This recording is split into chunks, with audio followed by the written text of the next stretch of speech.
Alors Éric Fer, un lundi un peu de gueule de bois, je suppose que vous êtes un peu déçu.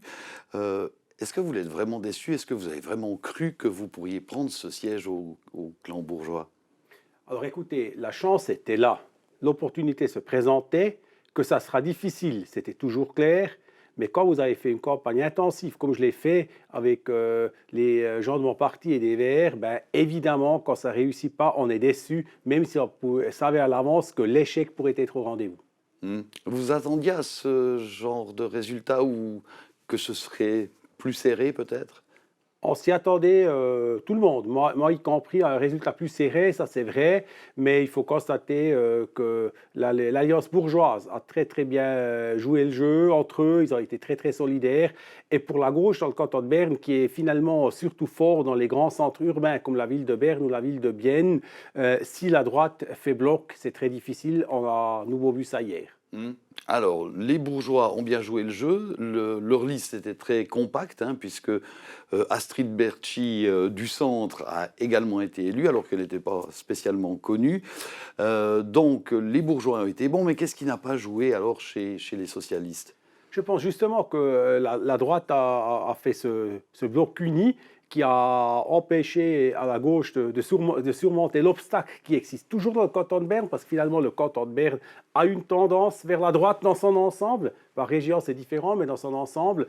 Et puis surtout, contrairement à d'autres élections, du côté de la droite, il n'y a pas eu de malentendus ou de mauvaise ambiance sur laquelle la gauche a aussi déjà pu profiter. Et donc finalement, même si je suis persuadé qu'avec les 4 candidatures de notre côté, on avait fait une excellente offre, ça n'a pas suffi. Hmm. Alors, lors de ces élections, on a vu il y avait beaucoup de candidats, surtout pour le Grand Conseil. On sentait que pendant le Covid, plein de gens se sont trouvés euh, des envies de faire de la politique. Beaucoup de candidats, mais toujours aussi peu de votants. Un taux de participation très bas. À Bienne, on est à 26%. Vous vous sentez pas un peu trahi par les ayants droit biennois qui auraient pu voter pour vous quand même? Il faut jamais critiquer le peuple, c'est un mauvais conseil. Et puis après, il faut constater que la participation a malheureusement pas été meilleure que d'habitude, mais elle n'a non plus pas été plus mauvaise qu'autrefois. Donc, je ne pourrais pas dire qu'il y a un lien ou une relation directe entre le taux de participation et ma candidature. Bien sûr que je regrette que les Biennoises et Biennois n'ont pas été plus fortement aux urnes, mais il faut aussi dire la chose suivante. Si on aurait par exemple eu 30 points pour cent de participation au lieu de 25 ou 26, ça fait une différence. Si la répartition reste proportionnellement la même, de 400-500 voix. Donc, sur l'ensemble du canton, ce n'est pas ça qui aurait changé le résultat à la fin. Mais j'aimerais dire autre chose. C'est dommage que les gens n'utilisent pas leurs droits démocratiques parce que c'est unique en Suisse qu'on peut toujours, à tous les niveaux, participer aux élections et puis aussi voter sur des objets concrets. Et je peux que dire aux gens, écoutez, parlez une fois à quelqu'un qui a vécu dans un pays qui ne connaît pas la démocratie. Ils vont vous dire à quel point ils estiment ça. Je trouve chez nous, c'est parfois pas assez utilisé et c'est dommage. Et c'est vrai que la Suisse, qui est une des démocraties européennes, en ce moment il y a la guerre en Ukraine, on se rend compte que c'est peut-être quand même très précieux de pouvoir voter et d'avoir une démocratie. Mais enfin voilà, les gens ne participent pas trop. Autre phénomène peut-être, donc c'est Astrid Berchi qui a été élue. Est-ce que votre sexe a joué en votre défaveur, monsieur Fer? Je dirais en tout cas pas en ma faveur, disons-le comme ça. Et puis c'était aussi un peu injuste dans le sens suivant que la gauche, donc PS et Verts, nous avons présenté une liste paritaire comme il se doit, 2 hommes, 2 femmes. La droite a présenté qu'une seule femme sur 4 candidatures et a dit vous devez élire la femme, sans cela il n'y en a plus que 2 au lieu de 3 dans le gouvernement. Et ça c'est pas tout à fait correct si on ne respecte pas la parité sur sa liste, mais apparemment, en tout cas chez certaines électrices et électeurs, ce message aurait pu passer, on a l'impression. Parce que quand vous avez été choisi pour être candidat, est-ce qu'il y a pas une femme qui aurait pu être à votre place dans le PS? Alors, ni dans le PS, ni dans les Verts, il y a eu des gens avec, disons, un certain rayonnement qu'on connaît, en tout cas dans une bonne partie du canton, qui s'était mis à disposition. Ma candidature n'était pas contestée dans ce sens-là au sein du PS. Et puis, encore une fois, c'est une liste paritaire. Nous avons fait une offre aussi pour la région bilingue du canton, pour renforcer le nord du canton, pour assurer une représentation du Seeland, chose qui manque maintenant. Il n'y a pas si longtemps, avec Andreas Rickenbacher et puis Béatrice Simon, on en avait encore 2. Maintenant, on est à 0. Dommage.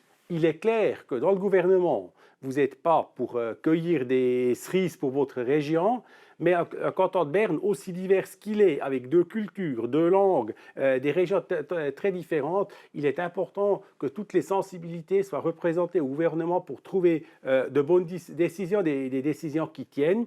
Et là, il manque maintenant, à mon avis, un élément important dans ce gouvernement bernois, et ça, c'est regrettable pour ce canton. Là, vous parlez de la région biennoise, puisque le Jura bernois, lui, il est représenté par M. Schneck. Oui, mais si moi j'aurais aussi été élu, on aurait eu 2 représentants du nord du Friednisberg avec un attachement fort à la culture et à la langue française. Et en plus, justement, les spécificités encore plus particulières des bilingues auraient aussi de nouveau, enfin, une fois été représentées. Et ça aurait donné une toute autre force parce que, sans critiquer qui que ce soit mes collègues de liste ou les 3 autres représentants des bourgeois, finalement, là, il n'y a personne qui a une vraie affinité pour notre région. Ici, on l'a vu pendant la campagne électorale. Le gouvernement, actuellement, ne compte personne comme Bernard Poulvert, qui était de Berneville, mais très francophile.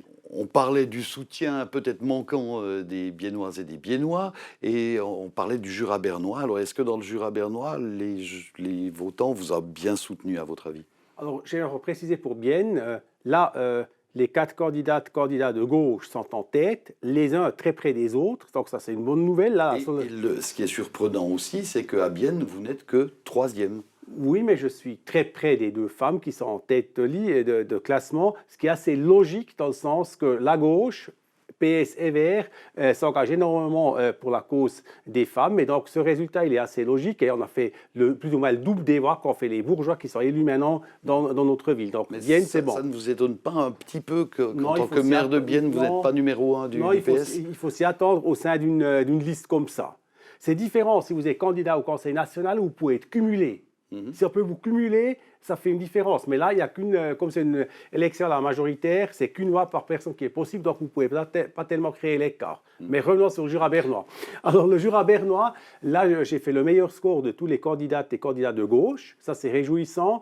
Mais la droite est très proche, surtout Mme Berthier est très proche là. Et je constate quand même que, aussi dans le Jura bernois, comme ailleurs dans le canton, le paquet bourgeois a bien fonctionné. Et je ressens quand même un peu un Jura bernois un peu conservateur et puis pas très ouvert au changement, chose que je regrette et surtout qui n'a pas compris que moi j'étais certainement plus à même de défendre aussi la cause du Jura bernois que quelqu'un d'Ostermundigen. Alors, ce qui change aussi, c'est que le PS perd un peu des plumes au Grand Conseil. Il perd des sièges au détriment des Verts et des Verts libéraux. Alors, est-ce que le Parti socialiste n'est pas assez écolo, tout simplement? Je ne pense pas. Je dirais peut-être même que le Parti socialiste est trop écolo. Parce qu'on a eu vraiment une position claire sur toutes les questions de la protection du climat et de l'écologie. On l'avait déjà dans les années 80 avec la mort des forêts, si vous vous en rappelez. Les Verts venaient que d'être créés. Mais finalement, le PS doit se distinguer par d'autres atouts. Parce que quand on dit écologie, quand on dit climat, l'original, entre guillemets, justifié ou pas, on peut laisser ouvert, c'est les Verts, voire les Verts libéraux un peu plus à droite, mais le PS va s'engager pour des questions sociales, aussi pour les places de travail, pour par exemple aussi réduire la charge des primes de caisse maladie, tout ça. Les assurances sociales, ça c'est au fond la mission du PS. Il faut peut-être encore davantage mettre ça en avant parce que c'est là-dessus que nous pouvons gagner et pas là où il y a une concurrence très très forte. Et alors, Éric Fehr, vous avez perdu ces élections, mais vous êtes toujours maire de Bienne. Mais où en est votre carrière politique? Est-ce que vous allez vous représenter à la mairie de Bienne après cet échec? Alors vous savez que les prochaines élections à Bienne sont en 2024 et donc vraiment prématuré de même réfléchir, non pas seulement répondre, mais même réfléchir à cette question. Je n'en sais rien pour le moment. Ça en discutera d'abord au sein du parti dans 2 ans. Et vous évoquiez tout à l'heure le Conseil national et notre région, Bienne, Jura bernois, n'est toujours pas représentée au Conseil national. Est-ce que ça vous tente? Est-ce que vous aimeriez être candidat au Conseil national? Même réponse, c'est que dans 1 année et demie, donc aussi encore trop tôt. Et là, c'est clair que avec l'interdiction des doubles mandats, ça serait égal à un départ de la mairie de Bienne. Donc, chose à bien réfléchir. Ce que je n'ai encore pas fait, je n'ai pas du tout une position arrêtée là-dessus pour le moment. On en parlera le moment venu. Et rassurez-nous, vous aimez toujours votre job à la mairie de Bienne. Mais bien sûr, j'ai jamais dit le contraire. C'est d'ailleurs, si vous voulez, la consolation ou la chance que j'ai qu'en n'étant pas élu, j'ai toujours une tâche extrêmement passionnante, proche de la population, que j'aime, mais que j'exerce depuis 12 ans, raison pour laquelle un changement, j'aurais pu me l'imaginer, mais il n'est pas du tout impératif. Très bien. Éric Fer, merci beaucoup d'être venu nous voir en perdant après ces élections. Merci beaucoup, bonsoir, M. Lozli. Voilà, c'est la fin de notre entretien. Bonne suite de programme sur Télé Bilingue.